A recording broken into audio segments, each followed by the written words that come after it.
Bertengkar hebat, Musdalifah hapus foto Fadel Islami. Musdalifah ungkap alasan saling hapus foto Instagram dengan suaminya, Fadel Islami. Musdalifah saling hapus foto dilakukan karena dirinya dan Fadel Islami sedang bertengkar. Musdalifah menyampaikan hal tersebut saat tampil di Pagi-Pagi Ambyar. Mulanya, Rian Ibram selaku host Pagi-Pagi Ambyar yang menanyakan rumah tangganya yang isukan retak.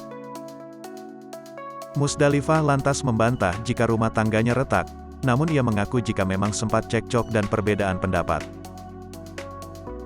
Beda pendapat aja, ungkap Musdalifah.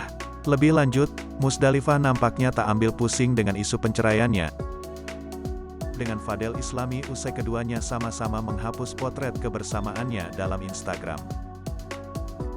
Mungkin karena di IG kali, jadi dipikirnya cerai. Biasa kali, masih muda. Nanti juga saya yang follow. Biasalah, mungkin pelan-pelan, ucap Musdalifah.